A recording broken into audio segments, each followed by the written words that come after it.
Nang malaman ni Seb na aalis na si Cherry, agad nitong tinawagan si Paco.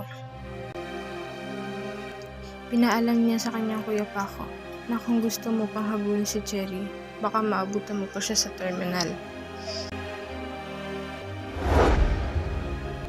Nang makarating sa terminal, agad nitong hinanap si Cherry.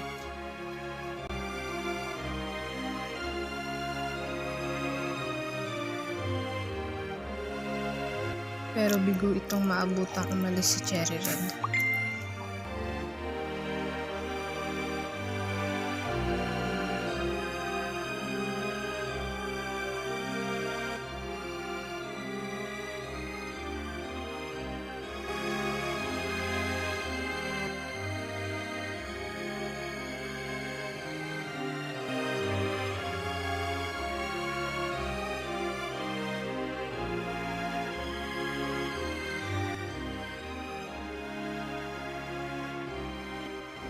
Samantalang si Drew naman ay masayang nagbabahagi ng kanyang kaalaman sa mga kapwa preso niya. At dahil sa kanyang pinapakitang improvement, ay mabilis din itong pinalaya. Nang makauwi sa kanilang bahay, sinalubong siya ng kanyang mga kuya.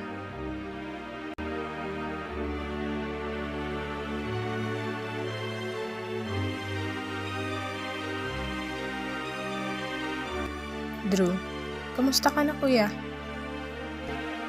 Dave, to, nagagalak ko na kamay ko. Siguro after 5 years, makapaglakad na ako.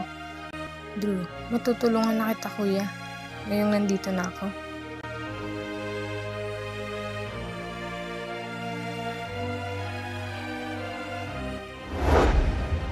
Kinuwento ni Seb kay Drew na kalahati na lang ang natitirang lupa ng pagmamay-ari nila. Dahil naipamahagi na ni Paco ang iba sa mga tauhan ng rancho. Seb, ito ang pinangarap sa akin ni Colleen. Nagkaroon ng pangarap sa buhay. Kaya ramdam ko na nandiyan lang siya. Drew, namimiss mo na siya? Seb, oo naman. Siguro naman tutulong ka na dito. Drew, syempre naman. Pero may kailangan mo na akong hanapin.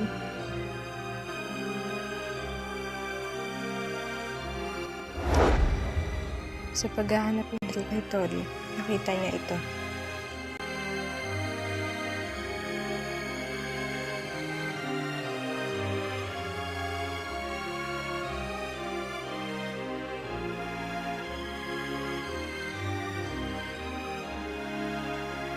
Nilapitan niya ito at agad tinanong.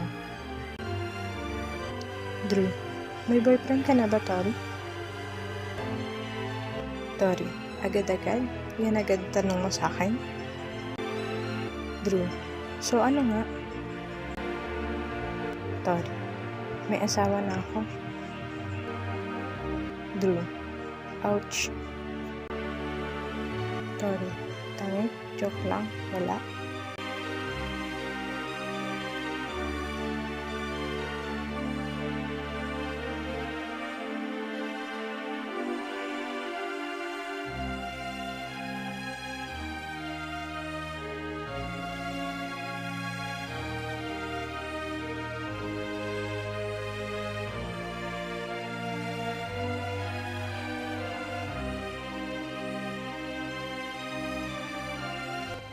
Cherry Red naman ay saulang binubuhay ang kanyang anak na si Malaya.